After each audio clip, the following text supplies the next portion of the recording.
New records show the FBI continued using the unverified Trump dossier in multiple FISA court warrant application renewals, even after the Bureau formally documented author Christopher Steele's anti-Trump bias following the 2016 election.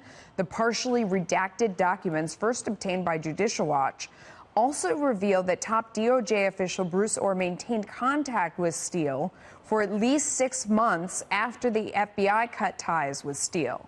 GOP Congressman Jim Jordan reacting. Why do you terminate your direct relationship with Christopher Steele and then encourage a top Justice Department official to keep meeting with him and then coming and briefing you about each of those meetings and each of those conversations? So that's point number one. It seems to me you're trying to hide something or trying to camouflage something when you do that. Second, why do you do 302s? You do 302s because you're out to get someone.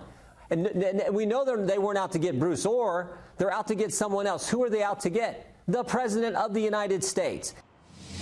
Tom Fitton is the president of Judicial Watch. So what do you think of the way that Jim Jordan broke that down? Are those the main questions that you have as well?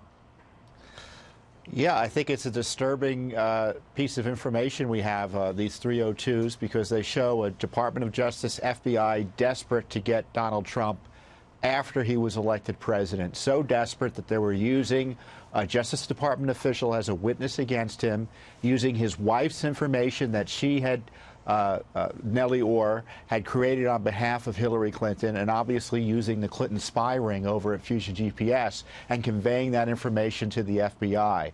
And they were so desperate that even though they had fired him, remember, the FBI had been paying Christopher Steele, the Clinton spy, during the campaign, but he got too hot for them because he started leaking information.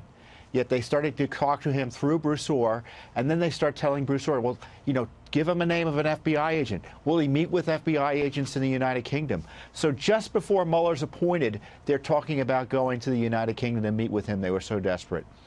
You know, this is, to me, the outlines of the coup that the president has been talking about and other critics of this investigation have been talking about.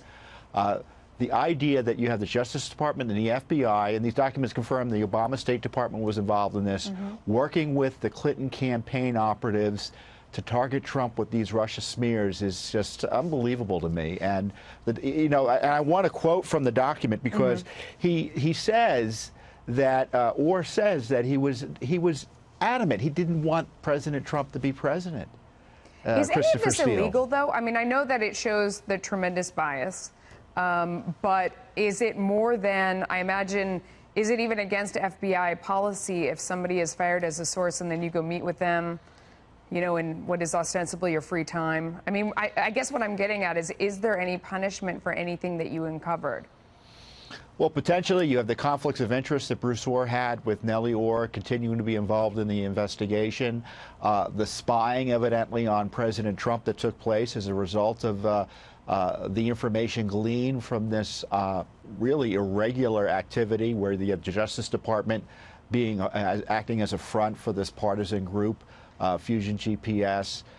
You had the FISA courts not being kept abreast of all of this information that certainly would weigh against authorizing really unprecedented spy warrants targeting President Trump. I know the spy warrants were supposed to be about Carter Page, but when you look at what we've been able to uncover, the spy warrants were about getting Trump. And remember, Comey was telling the president at the same time, James Comey, we're not investigating you. That was a lie. They were investigating him, and they were hiding it because they knew it was scandalous. We have a hard break. I'm so sorry to cut you off, but I know you're going to be back soon to talk to us about all of this more. Thank you.